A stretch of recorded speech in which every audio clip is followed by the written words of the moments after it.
Apa dan seterusnya, Ridwan, kita juga ingin berkongsi kepada anda semua yang tak sempat menonton kami tadi. Jangan risau, anda juga boleh menonton kami menerusi RTM Klik ataupun boleh juga menonton kami menerusi Facebook Selamat Pagi Malaysia, Nadi Suri Pagi. Ya, dan sekarang kami nak bawa anda menonton satu pakej yang kami sediakan iaitu bertajuk Ibrah Kemerdekaan, sebulan bersempena dengan Bulan Kebangsaan kita yang telah pun diterbitkan oleh penerbit Ahmad Arsyad Abdul Rahman. Ya. Kita saksikan. Silakan.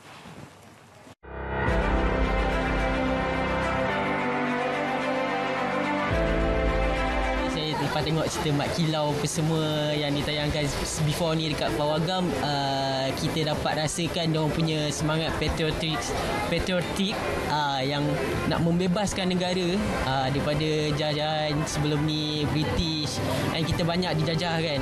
So sampai itu kita boleh tengok lah dekat TV ke, dekat Pawagam ke, apa semua yang ditayangkan, macam mana semangat patriotism itu diterangkan kepada masyarakat lah.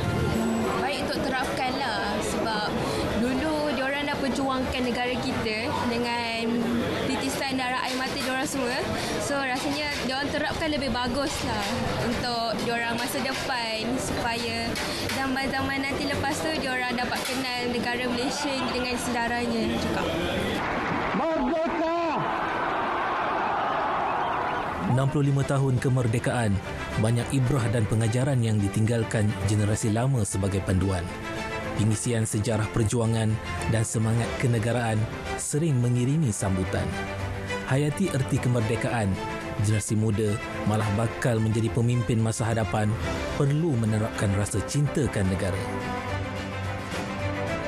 Bila kita bercakap tentang sejarah, ini waktunya untuk kita kembalikan, menunjukkan semangat patriotisme kita. Kibarkan bendera sebanyak-banyak yang mungkin, tunjukkan, ekspresikan diri kita bahawa kita ini masih lagi sayang, anak muda kita masih lagi peduli berkaitan tentang negara, anak muda kita sedia menjadi kata pemimpin pada masa hari ini dan juga pada masa depan yang mempunyai semangat kemerdekaan dan juga semangat cinta ke negara yang penting dan juga yang tinggi.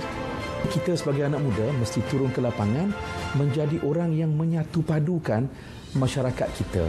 Dan kita bersyukur kerana negara kita ini keunikannya, kemajemukan masyarakat, kepelbagaian agama, budaya, ini merupakan keunikan negara yang tentunya kita mesti pertahankan keamanan dan perpaduan. Dalam Islam ada satu fiqh yang disebut sebagai fiqh at-ta'ayush. Maknanya saling hidup, saling hormat menghormati, hidup aman damai, dan inilah kerukunan dalam masyarakat yang anak-anak muda hari ini kita mesti jaga dan pelihara baik-baik.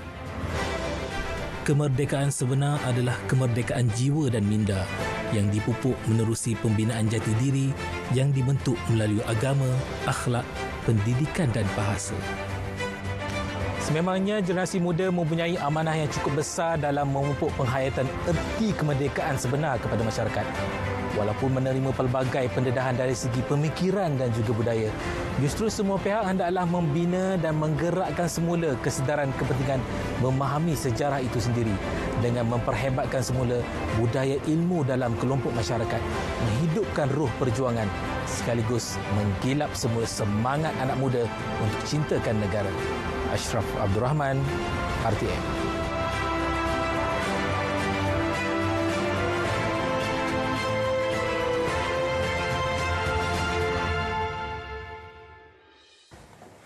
Itu dia ibrah. Kalau kita bercakap tentang ibrah ini, kita perlu mengambil iktibar daripada satu perkara yang telah pun berlaku. Sebagai contoh kemerdekaan, ibrah kemerdekaan itu, kita perlu menghargai jasa-jasa mereka yang telah pun memperjuangkan tanah air kita untuk kita merasai kemerdekaan pada hari ini.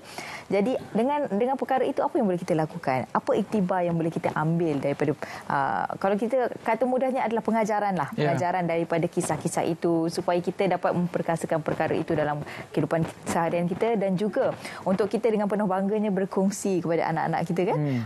Itu dia. Penjajahan bentuk baru sekarang, dia berbeza. Kalau dahulu penjajah yang menjajah negara. Betul. Jadi perjuangan itu lebih bersandar kepada kalau dulu-dulu keris, pedang. Selepas pada itu senjata api dan sebagainya, tetapi penjajahan dalam bentuk sekarang adalah penjajahan dalam bentuk minda. Betul. Senjata yang paling kuat untuk berlawan dengan penjajahan sekarang adalah ilmu. Ya. Ilmu dan juga kematangan kita berfikir. Kerana itulah kita sering disarankan untuk sentiasa mencari ilmu. Ya. Walaupun kita merasakan bahawa pada hari ini tanpa pelajaran yang tinggi kita boleh mencari duit untuk menjadi influencer di sosial media dan sebagainya.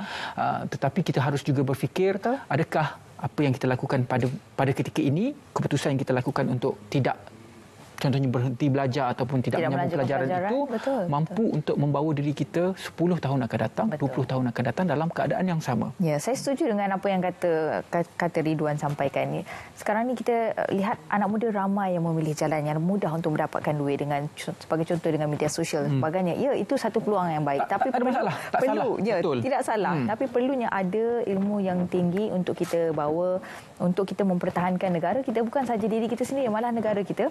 Dan yang paling penting adalah ilmu yang kita bawa itu sehingga ke liang lahat. Kerana anda akan jadi golongan profesional pada satu ketika yang membentuk pembangunan negara. Kalau tidak ada golongan profesional, siapa lagi untuk membentuk pembangunan negara? Generasi akan datang kan? Kita bersama dengan